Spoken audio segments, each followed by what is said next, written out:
So Carl, talk about like the county things and how they were moving you around. Did you understand what was happening? So we didn't know where we were until we got here, where we were going until we got here. Because when we arrested, the Clearwater County Sheriff told us we'd probably go to Clearwater County Jail, but they didn't have enough room in their squad cars, so they had to call a paddy wagon from Polk County.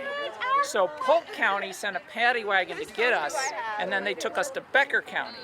So I was thinking we were going to Clearwater County Courthouse, which is up the road 20 minutes in Bagley. And we're in there for half an hour, 45 minutes, an hour. I'm like, are they driving us in circles so we talk and they just listen in on what we're saying, or what's going on here? Finally, it was like an hour and a half drive, and we get here, and the first question I asked was, where are we? It was like, you're in Becker County. Where's Becker County? Oh, you know Detroit Lakes? Oh yeah, I've been to Detroit Lakes. Okay. So apparently on paper you all were in Pennington County. What? So you That's were not in what I custody saw. in Pennington County. That's not on any of the court documents they gave Right? me. It all says Clearwater County. And we had, Yeah. I'm pretty sure we Zoomed with the Clearwater County judge. Yep. But Pennington, huh? Weird. This Yeah, whole like inter-county Enbridge partnership is weird. But you know what so, you know, Clearwater County sheriffs, I give them a lot of credit. They were very, you know, they had a very not good like approach that was not violent riot gear response, right? It was when they approached us, it was just the two deputies. There was a sheriff and one deputy that came out. They didn't send a phalanx of riot police out to us. They came out they gave us lots of time, 3 warnings. But I will also say, they're still cops. They came out and they said, you know, the first the guy gets out there and he's, you know, not that happy about being there because he told us later his wife had just brought him takeout from a Mexican place and he had to throw it in the fridge to come over. But is like, you guys, you know, we're gonna dismantle the camp tonight and seize all your property as evidence, so you better go collect it if you want anything. And Northern Lights is on their way. The Northern Lights Task Force is on their way. I called him. Northern Lights Task Force. He was a good cop threatening us with bad cops, basically. Yeah.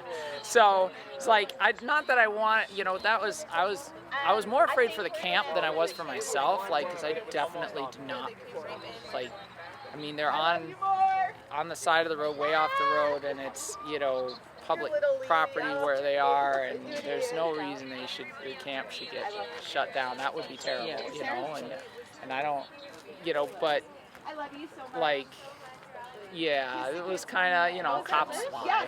Yeah. That's nice, and they can be as nice as they are, you know, they can be the nicest cops in the world, and they still lie. So, but he, you know, it was the most honest police report I've ever seen. He's like, he said twice in the police report, they were peaceful, that everything was peaceful. Yeah. Like, And so what were you doing out there? well, we went out to the Enbridge easement. They have this bridge over the Mississippi River. And basically it was an access road for them between the drill sites on either side, where they'd take heavy equipment across, and you could just see the ruts in the big, you know, big, whatever you call them, beams and stuff from all the heavy equipment. But so they had this temporary bridge.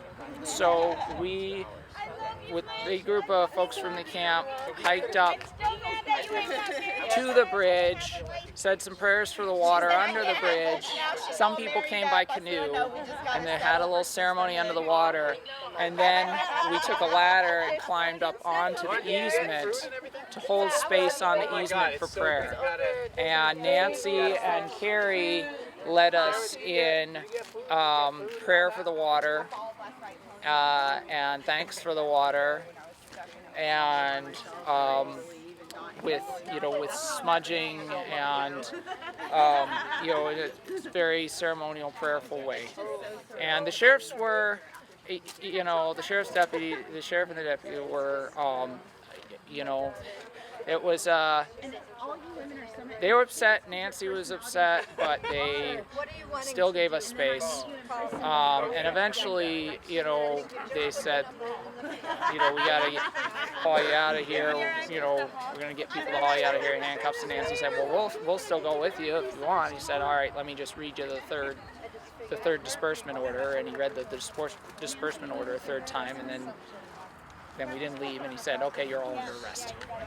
And then we walked out with them. You were there slowly. because 1855 treaty people asked you to be there with them? That's right. I was there, and I can read the whole statement. I mean, I was there at the invitation of Nancy, and Nancy in particular, but Nancy and Dawn from Rise Coalition, who are 1855 treaty people.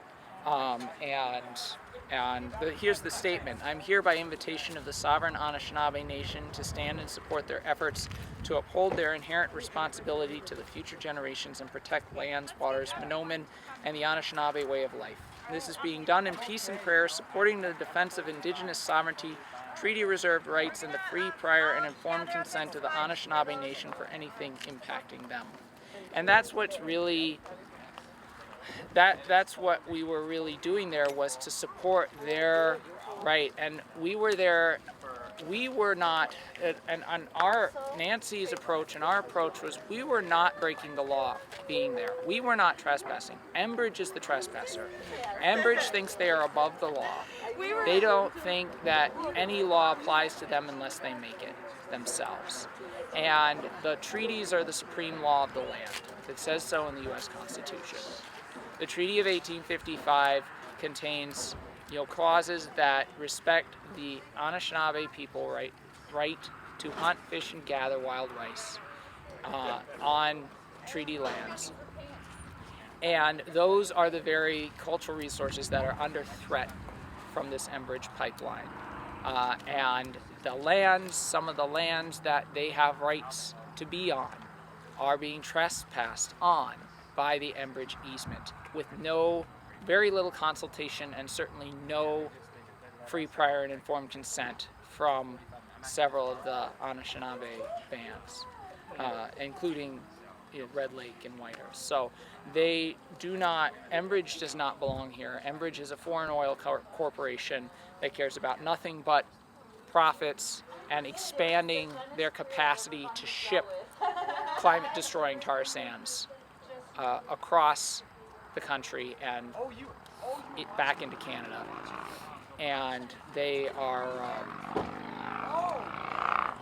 putting a new oil pipeline that will double the capacity of the original pipeline, release the equivalent of 50 coal-fired power plants worth of carbon emissions into the atmosphere at a time of climate crisis with drought and more storms like we've never seen, and heat waves and crop failures and everything else that also threaten treaty resources. So that's two ways Enbridge is threatening treaty protected resources: by physically being there on the landscape and by contributing to climate change, which is putting those resources in peril.